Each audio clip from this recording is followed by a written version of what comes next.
আসসালামু আলাইকুম। Hello viewers. সরকারি চাকরিজীবীদের মহার্ঘ ভাতা নিয়ে এখনো ফাইনাল সিদ্ধান্ত হয়নি। তবে এখনো কিন্তু মহার্ঘ ভাতা পরিপূর্ণভাবে বাদ হয়ে যায়নি। এখনো আশা রয়েছে। অর্থাৎ 29 তারিখে কিন্তু মহার্ঘ ভাতা নিয়ে আরেকটি সিদ্ধান্ত হবে সরকারের মধ্যে। ওই দিন যদি ফাইনাল হয়ে যায় তাহলে কিন্তু এখনো সম্ভাবনা রয়েছে। আর যদি ওই দিনকে এটা রিজেক্ট হয়ে যায় বা সিদ্ধান্ত হয়ে যায় যে আর দেওয়া হবে না, তাহলে কিন্তু যারা সরকারি চাকরিজীবী আছেন তাদের জন্য একটি অনেক বড় দুঃসংবাদ। তো আমাদের সবাইকে 19 তারিখের যেই মন্ত্রণালয়ের একটা মিটিং আছে, গোপন মিটিং, সেই মিটিং পর্যন্ত অপেক্ষা করতে হবে। এই এরই প্রেক্ষিতে কিন্তু 11 থেকে 20তম গ্রেডের সরকারি চাকরিজীবীরা তার আন্দোলন অব্যাহত রেখেছে এবং বিভিন্নভাবে চাপ দিচ্ছে এবং তারা মন্ত্রণালয়ে যোগাযোগ করছে। তো আসলে দেখেন, এখানে একটি ভুল তথ্য ছড়ানো হয়েছে। একটা হচ্ছে যে আমাদের একটি রাজনৈতিক দল সরাসরি এটা বিপক্ষে নিয়েছে। আরেকটা হচ্ছে যে জনগণের মাঝেও কিন্তু একটি ভুল বার্তা দেওয়া হচ্ছে। সেই ভুল বার্তাটা কি? যে আমরা জানি ভ্যাট ট্যাক্স কর বাড়ানো হয়েছে বিভিন্ন ক্ষেত্রে, বিভিন্ন পণ্যের উপরে।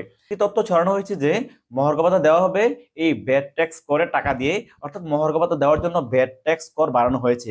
আসলে সত্যটা হচ্ছে যে এই ভ্যাট ট্যাক্স কর সাজানো হয়েছে বা বাড়ানো হয়েছে আইএমএফ এর শর্ত অনুযায়ী। আমরা জানি $4 বিলিয়ন কিন্তু ঋণ আসবে শেখ হাসিনার আমলে বা আগের সরকার আমলে। সেখানে চুক্তি হয়েছিল যে ভ্যাট ট্যাক্স এর পরিমাণ বাড়াইতে হবে, অর্থাৎ সেই আহ তৃতীয় কিস্তি টাকা পাওয়ার জন্য কিন্তু ভ্যাট ট্যাক্স করের মাত্রা বাড়িয়েছে। কিন্তু নাম পড়েছে কিসের? ওই যে মহার্ঘ ভাতার উপরে। কিন্তু সেই মহার্ঘ ভাতা যখন দেওয়া হবে বা সিদ্ধান্ত নেওয়া হয়েছে, তখন কিন্তু উন্নয়ন বাজেট থেকে মোট 7,000 কোটি টাকা উন্নয়ন বাজেট। আমরা জানি বর্তমানে কিন্তু 100 বছর আগে কি ছিল, যে যেখানে লাগবে 1,000 কোটি টাকা, 3,000 কোটি টাকা, 4,000 কোটি টাকা মানে অপরিকল্পিত প্রজেক্ট এবং অপ্রয়োজনীয় প্রজেক্ট, বিভিন্ন নামে নামে বেনামে প্রজেক্ট করে কিন্তু টাকা মারা হইতো। ওই উন্নয়ন বাজেট থেকে বা বিভিন্ন প্রকল্প কাটছাট করে কিন্তু 7,000 কোটি টাকা বাঁচিয়ে এখানে মহার্ঘ দেওয়ার কথা ছিল। দেখেন, এইগুলা কিন্তু উন্নয়ন প্রকল্পের টাকা। সেখানে উন্নয়ন প্রকল্প কিন্তু মানুষের পকেটে যেত, মানে চুরি, যে তাদের যে দুর্নীতির পকেটে যেত, সেখান থেকে কিন্তু বাঁচিয়ে কিন্তু সেখানে মহার্ঘ দেওয়ার কথা ছিল এবং ওখান থেকে দেওয়া হবে। কিন্তু একটি ভুল তথ্য ছাড়িয়ে দিয়েছে। কারা ছাড়িয়ে দিয়েছে এবং কারা? বিভিন্ন টিভি সাংবাদিক, বিভিন্ন বিশেষ করে ইন্ডিপেন্ডেন্ট টিভি, তারা কিন্তু এটা নিয়ে ফলো প্রকাশ করেছে যে যে ভ্যাট ট্যাক্স এর করের টাকা দিয়ে কিন্তু মহার্ঘ ভাতা দেওয়া হবে। আসলে কিন্তু মহার্ঘ ভাতা দেওয়া হবে উন্নয়ন বাজেট থেকে কাটছাট করে। এই জন্য জনগণের মাঝে কিন্তু বিভিন্ন ধরনের কমেন্টস বা ফেসবুকে রিয়াকশন, মানে বিভিন্ন ধরনের বিরূপ মন্তব্য দেখা গেছে।